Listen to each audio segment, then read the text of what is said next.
You're watching the KOAM Morning News on Fox 14. Today, storm damage hits the 4 states hard. Now there's not a cloud in the sky. However, by the time we're done, we're going to be talking about overnight thunderstorm activity for the middle of the week. We'll have the latest from the Skywatch Weather Center. And the Halloween franchise has a new movie coming out. All that and more coming up. The 4 states' most watched news starts now. Thanks for joining us for the KOAM Morning News on Fox 14. I'm Tanya Bach. A confirmed tornado touched down in northeastern Jasper County. This one came from a storm just before 5 a.m. on Monday.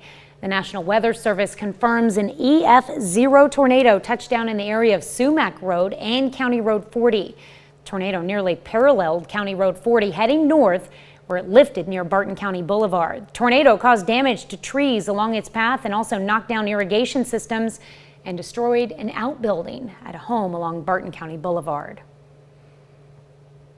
Been worse, and as far as tornadoes go, I guess maybe this was one that we will find acceptable in terms of damage. The thing to remember so many times about these particular storms is to be prepared, to know what is coming. Later in the show, we'll have more on this storm and the other storm that produced a tornado in Newton County as they rolled through the area early Monday morning. Storms left some 4-staters without power. Carthage Water and Electric Plant says crews were sent out as early as 4 a.m. on Monday. They add that most damage was due to strong winds breaking poles and causing limbs to fall off trees, as well as their primary electric lines getting tangled. The wind brought some trees down.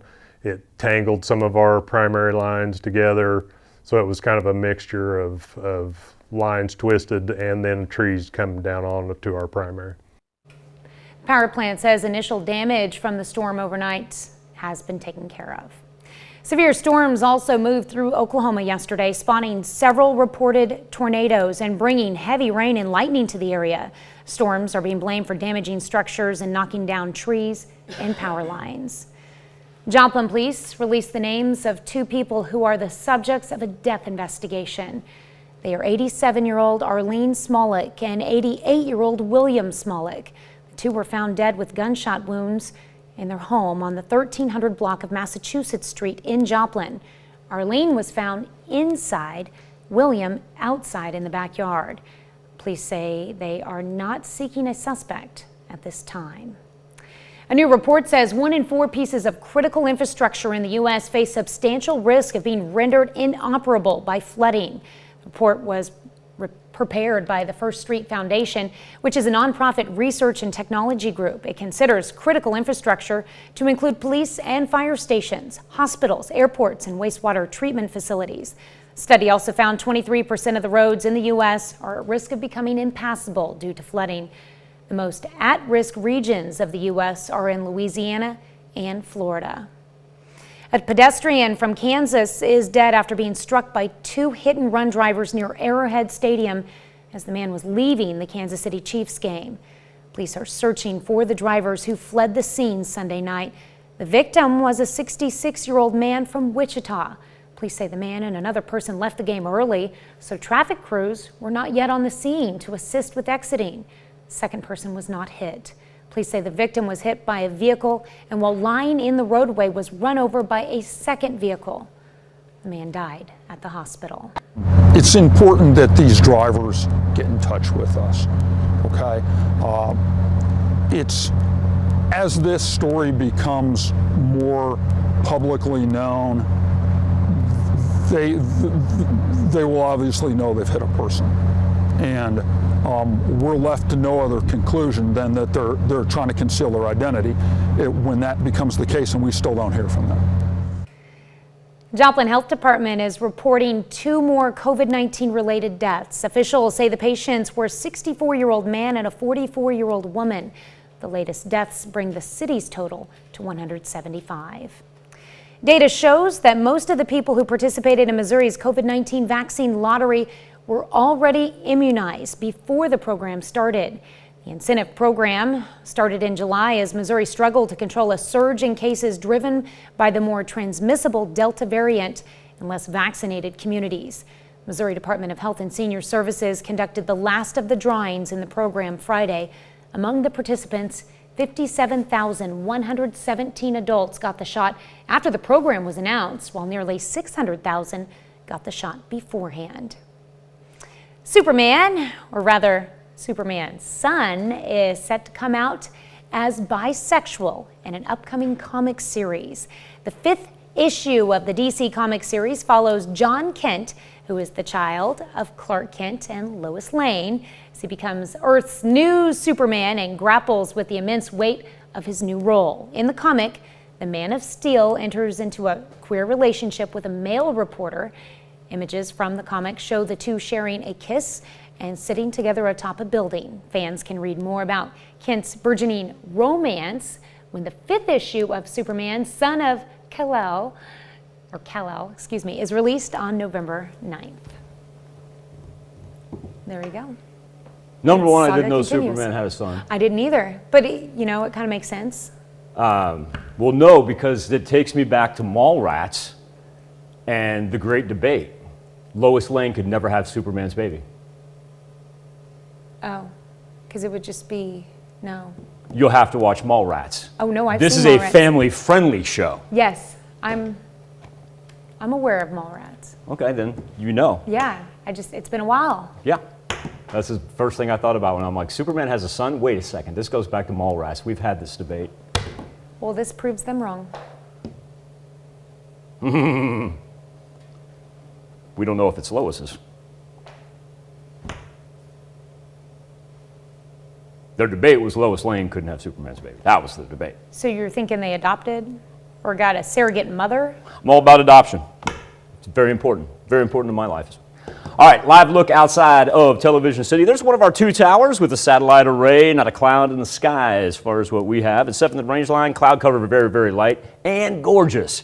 We are still 16 minutes away from sunrise, 7:23 at Joplin Regional Airport. Comfortable 50 degrees, and the humidity not too bad. At least we've not had to put up with any early morning fog. Our temperatures actually have been slipping. We were as high as 54 earlier. Now we've gotten as low as 45 down in Anderson, 46 in Miami. Our southern cities have actually had about a 4 to 5 degree drop here.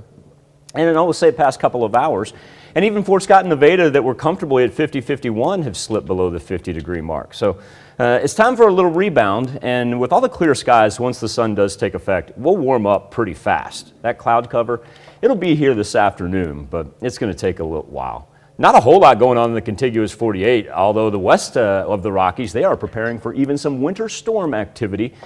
Gordon, Nebraska, anticipating snow later today. Our weather trend is going to be around 80 degrees for October. That's hard to beat, but guess what we've got coming tonight? Here we go. Thunderstorms roll in from the southwest as the Gulf moisture pushes southwest to northeast. Really gets going in earnest early Wednesday morning. Going to be another pre-sunrise affair. Thunder, lightning, anywhere from 1.5 inches to 2 inches of rain by the time we get into Wednesday afternoon. It will affect tomorrow's travel as well. Biggest threat is going to be the amount of rain that we can take on coming off of all the rain we had yesterday. Reports of 3.5 to 4 inches in southeast Kansas. Also, too, don't discount the fact that those winds are going to gust at 40 to 45 miles per hour. I'm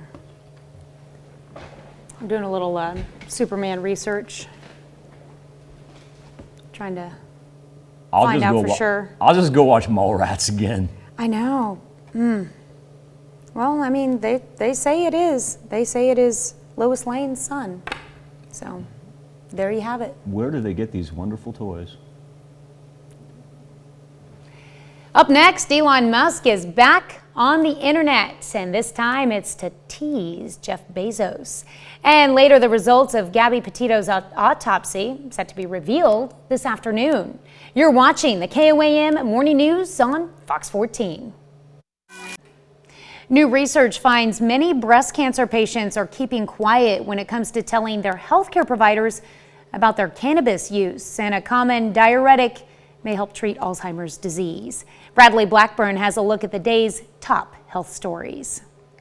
A new study finds people who took a common water pill had a significantly lower prevalence of Alzheimer's disease compared to those not taking the drug. Researchers from the National Institute on Aging say more studies need to be done, but the evidence suggests bumetanide may be a candidate to treat people with a genetically higher risk of the disease.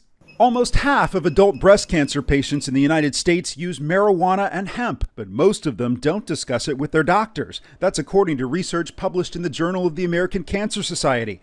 Investigators found 75% of those who reported using cannabis found it to be extremely or very helpful at relieving their symptoms. And a new study in the journal Pediatrics finds healthy infants born during the COVID pandemic had substantially shorter hospital stays than those born before the pandemic, with no change in readmission rates. Researchers say the findings suggest shorter hospital stays for healthy term infants may be safe even outside of a pandemic. Those are some of the day's top health stories. Bradley Blackburn, CBS News, New York.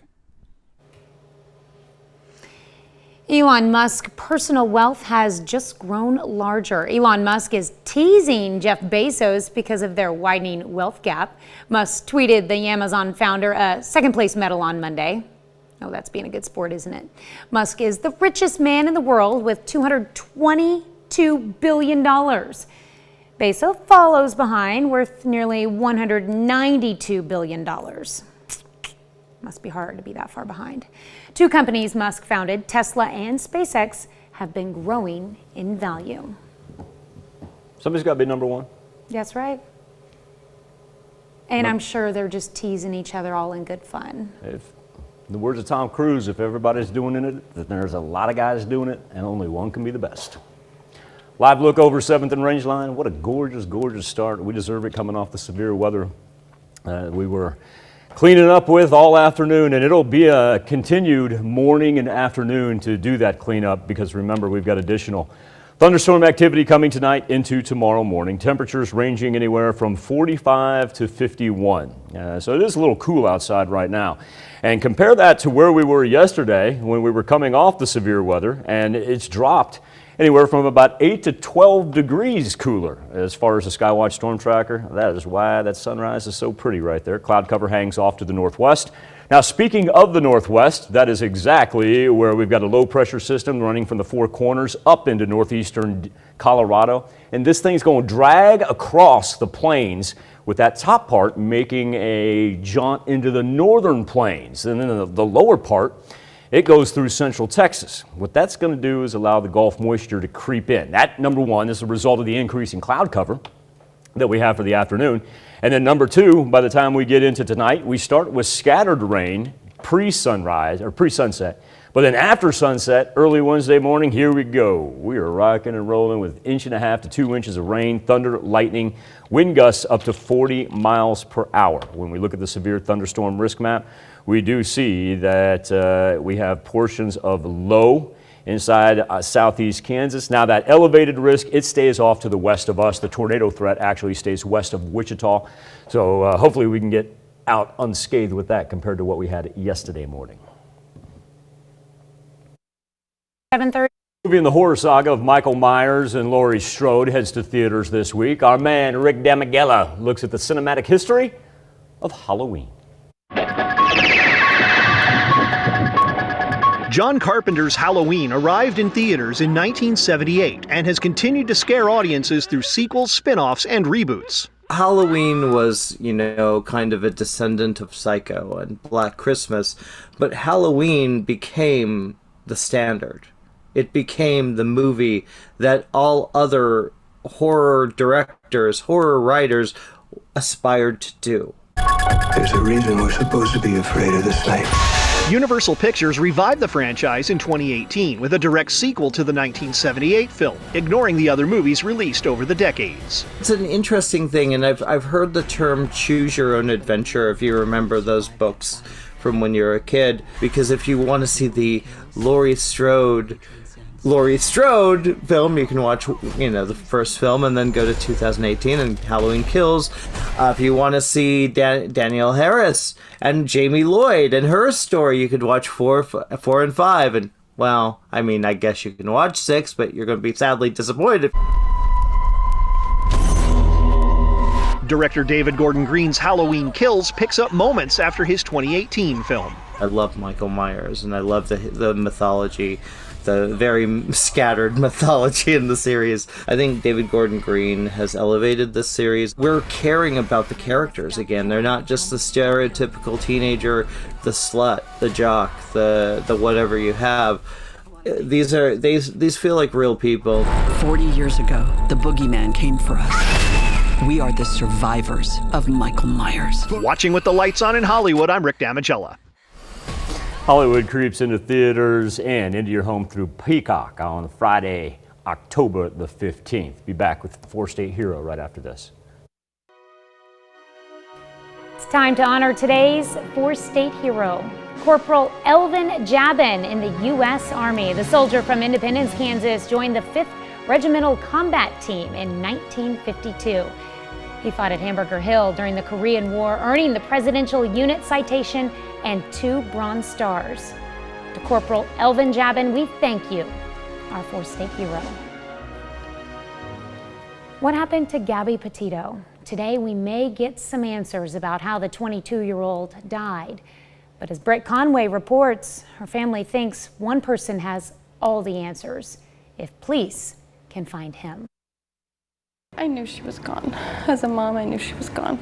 Gabby Petito was found dead in Teton County, Wyoming last month.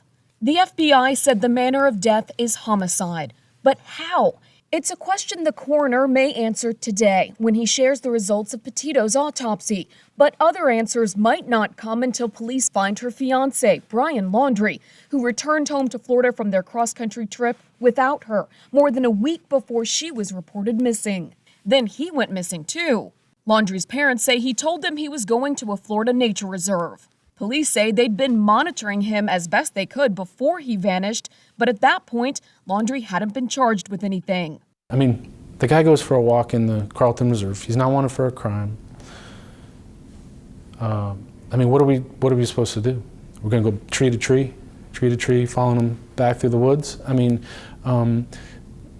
you know, it just wasn't there with the information we had in this case.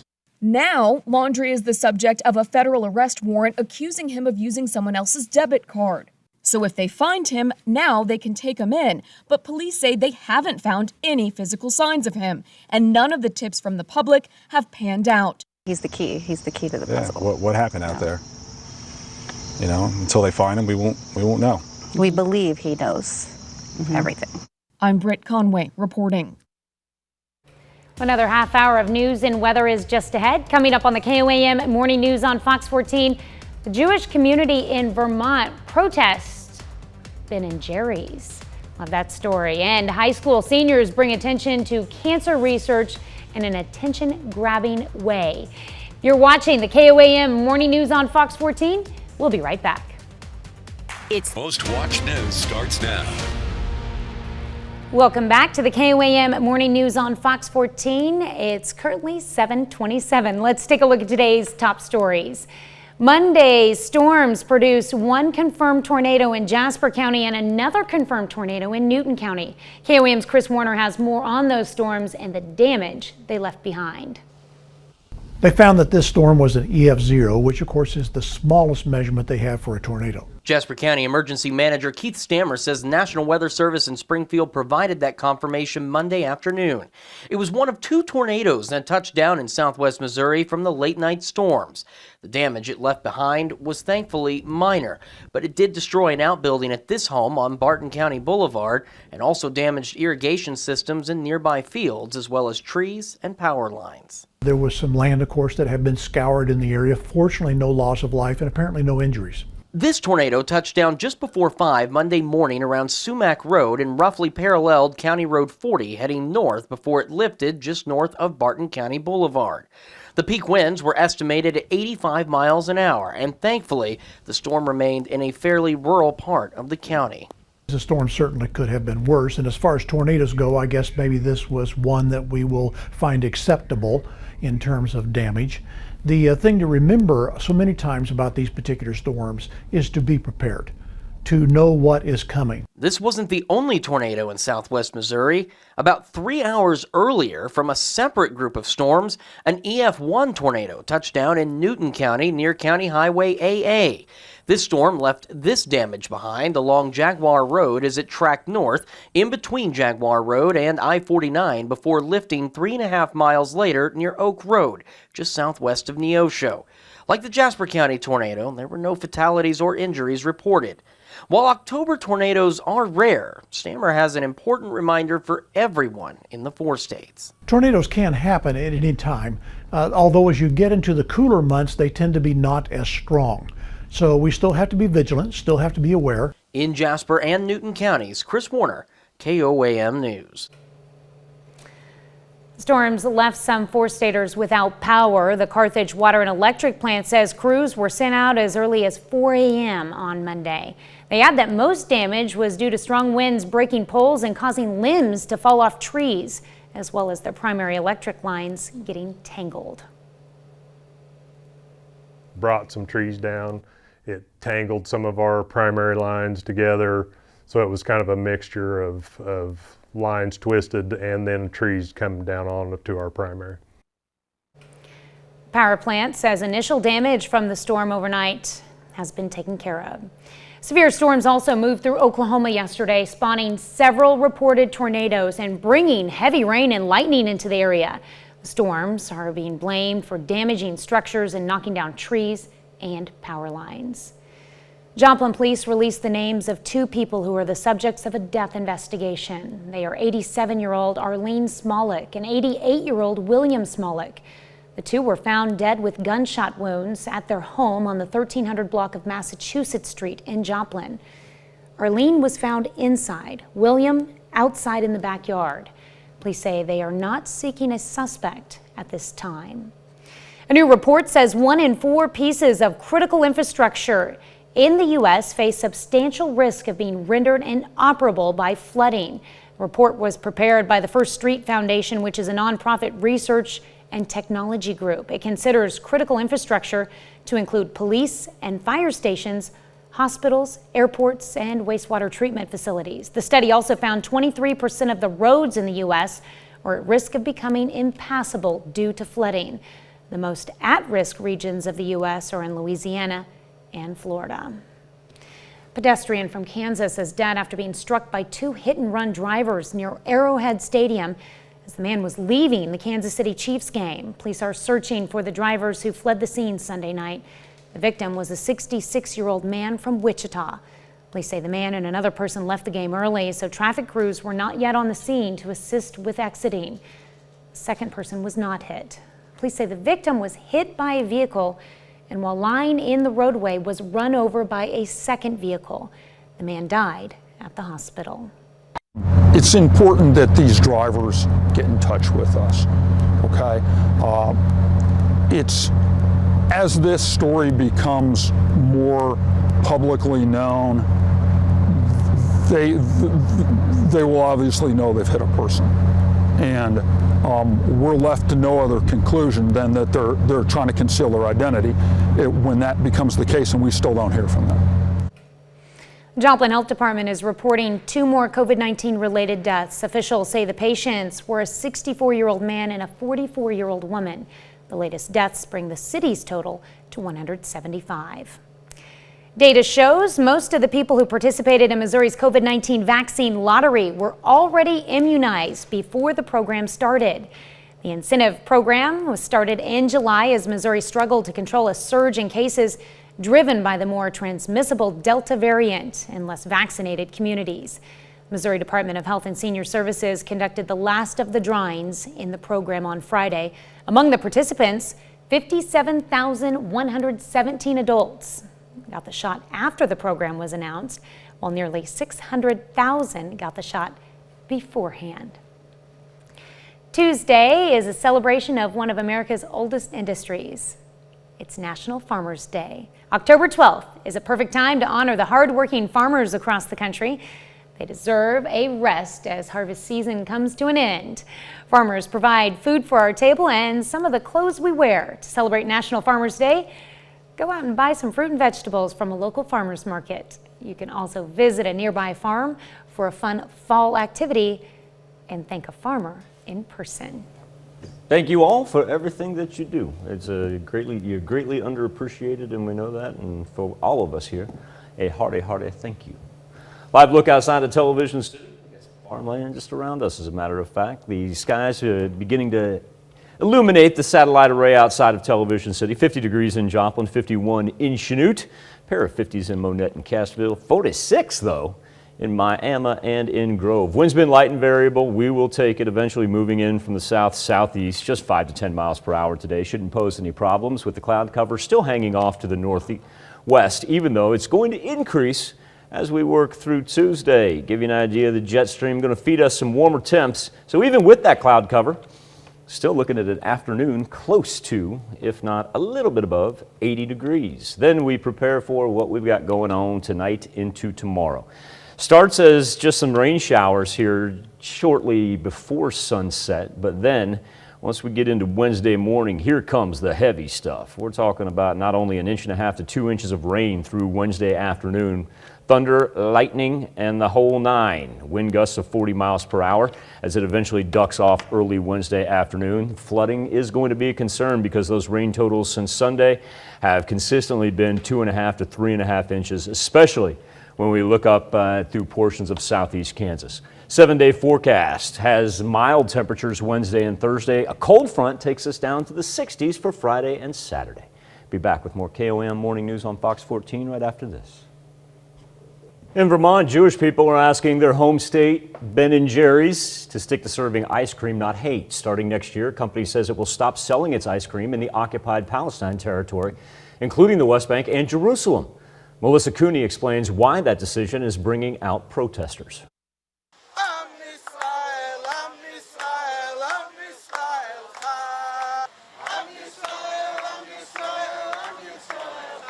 Vermont's very own Ben & Jerry's has created controversy in the community over an already deep-rooted conflict between Israel and Palestine. They have made a decision, wrongfully so, to step into building walls, creating more hatred, creating more anger, throwing fuel to the fire. Members of the Jewish communities of Vermont gathered in front of the Ben & Jerry's factory to peacefully rally against their decision. The group is calling upon the ice cream company to use its power for peace, not division. Well, they want Ben & Jerry's to work with us or without us to support groups working constructively for peace in the Middle East.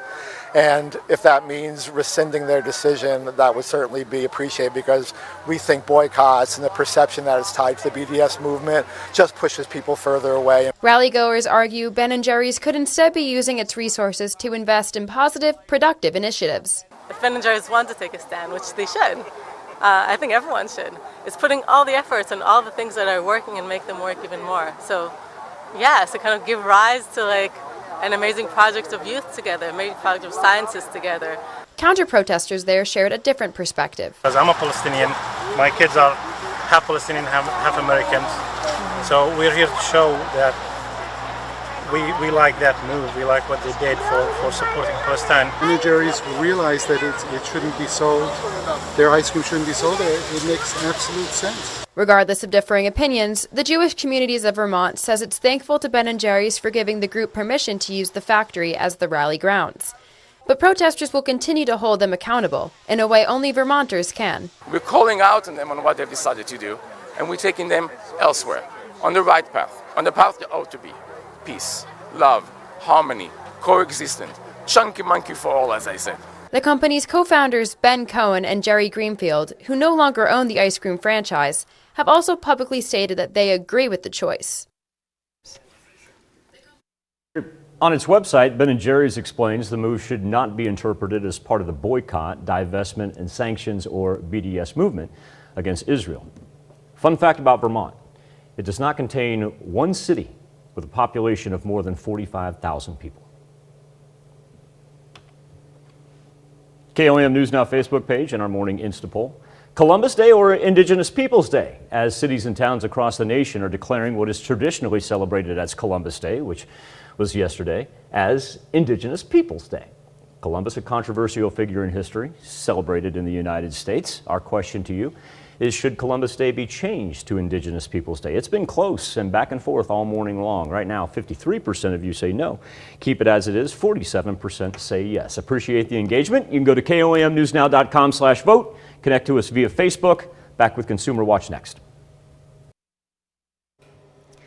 A group of 136 developed countries have agreed on a global corporate minimum tax rate of 15%. The Organization for Economic Cooperation and Development announced the breakthrough after years of disagreement. The nations agreed not to increase the rate later on. The tax would apply to companies with more than $864 million. Treasury Secretary Janet Yellen says she's confident Congress would approve the new rate. The real estate market took off during the pandemic, and it doesn't look like that's changing much. Naomi Ruckham explains. California couple Joop Spork and Sarah Von Slockmott's search for a home came with challenges. There were limited options in their price range, and 2 offers they made were turned down. But after months of looking, the third time was a charm. They bought this small 2-bedroom. We feel like we were very, very lucky that our third offer got accepted, because we've heard stories from friends that they took way longer than we did. The red-hot real estate market cooled a little this summer, but is still sizzling. The latest numbers show pending home sales rose more than 8% in August compared with July. We still have a very hot market. And CBS News business analyst Jill Schlesinger says that continues to drive home prices up nearly 15% from a year ago. The median price for an existing home is $356,000. The vast majority of homes are selling in less than a month. And this has really been tough on people who are entering the housing market because the affordability has really changed. I think sooner or later people give up. And they just say it's not for me. Bruce McNeilage has a solution for frustrated buyers. His company develops rental communities in Tennessee, giving people who can't afford to buy a home the opportunity to rent a traditional house. The pandemic has been the best thing for our business because people aren't buying, so they're renting. It may be an attractive model because experts forecast home prices could continue to rise. Naomi Ruckham, CBS News, New York. More bad news for potential home buyers. Mortgage rates have been on the rise recently. Gas prices have nearly doubled in the past 17 months. The national average price for gasoline hit a 7-year high yesterday. AAA reports the average for unleaded is $3.27 a gallon, up 7 cents in the past week alone. Prices at the pump are not the only energy costs skyrocketing. Natural gas prices are also up, and yesterday crude was on track to finish above $80 a barrel for the first time in 7 years. We'll be right back with more after this, but first, let's take a look at the market prices before the opening bell.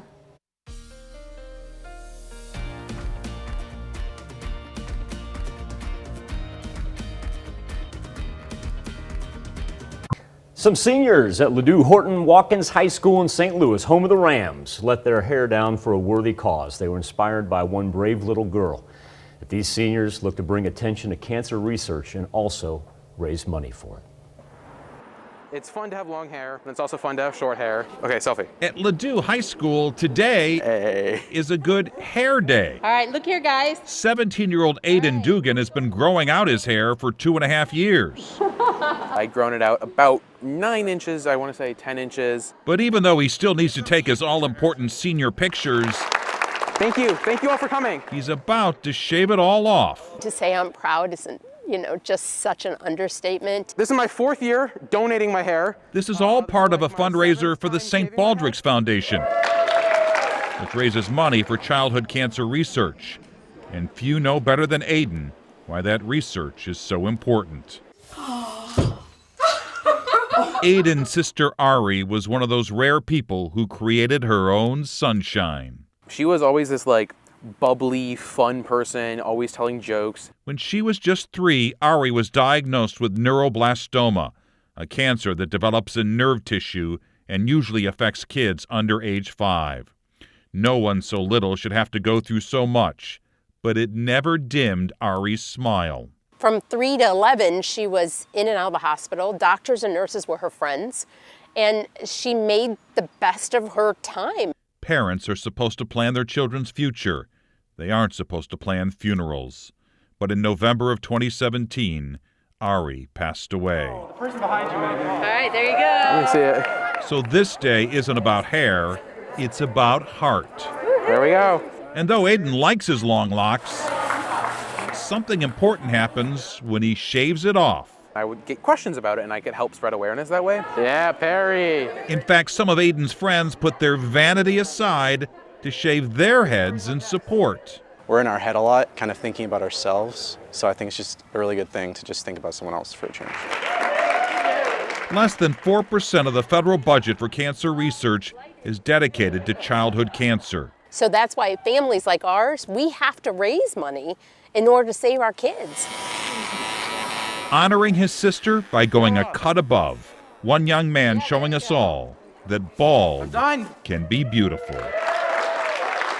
We can take her light and we can take her kindness, and since she's not here anymore to spread it, that we can spread it for her. Lori and the Dugans also started a foundation to help kids battling cancer. It's called Spread Ari's Light. They have a fundraising event next month, and if you'd like to help, all you have to do is go to spreadarislight.com. Live look over 7th and Rangeline. Our current conditions have Joplin finally bumping back up to 50 degrees. Humidity, not too bad. We didn't have to battle any fog this morning. So we're starting to make our way back toward a consistent 50-degree mark. We actually saw places drop some 4 to 5 degrees pre-sunrise. We still have 50s there in Carthage, Monette, and Cassville, 48s in Independence and Parsons, as low as 46 in Miami and in Grove. Yesterday got up to 71. Cruise above about 8-9 degrees above that today, even though we've got a double-digit change as in it's colder, as much as 12 degrees colder, 13 degrees cooler in Nevada and Stockton than what it was on Monday. And we're able to get up close to 80 degrees even with the cloud cover that moves in from the northwest.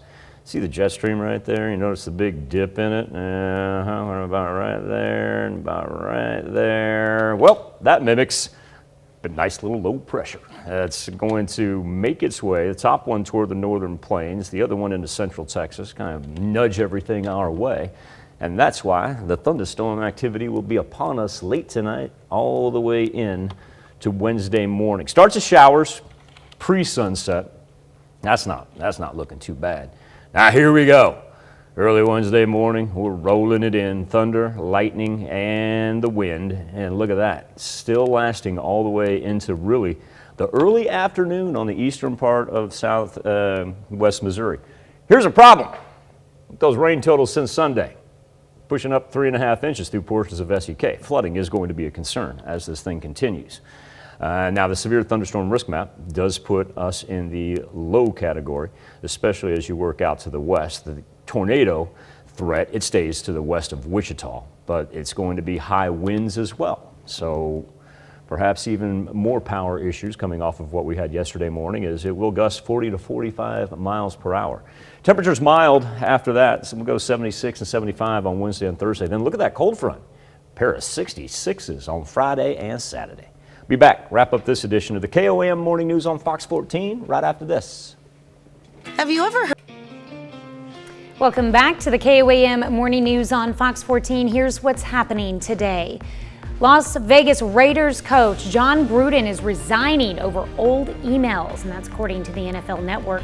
The news came just minutes after the New York Times reported on a trove of misogynist and homophobic emails that Gruden sent to the former president of the Washington football team when he worked for ESPN.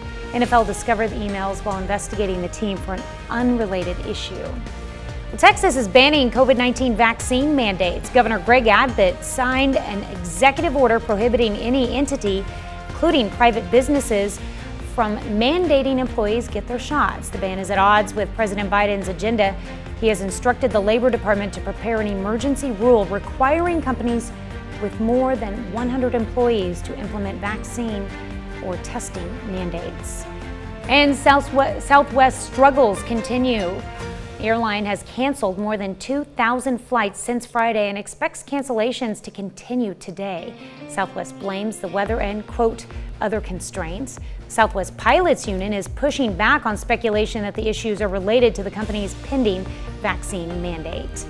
Let's check in with Michael with a final look at your forecast. It wasn't an unrelated issue. They were researching his emails and what he said about DeMar Smith and what he said about Roger Goodell. This happened to be a different email. Like, how many emails can you get yourself in trouble with? Highs around 80 degrees today, and then you can get back and thunderstorm activity. Here we go, late tonight, all the way into Wednesday. I think flooding is really going to be our main concern because we've already got 3.5 inches from yesterday, another 1.5 to 2 inches coming tomorrow.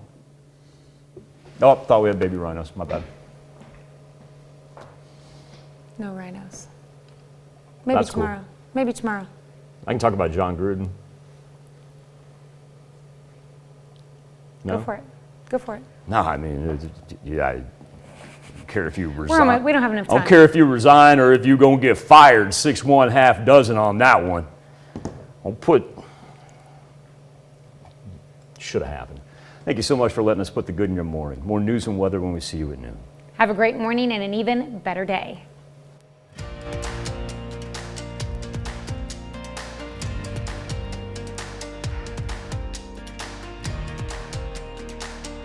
Indigo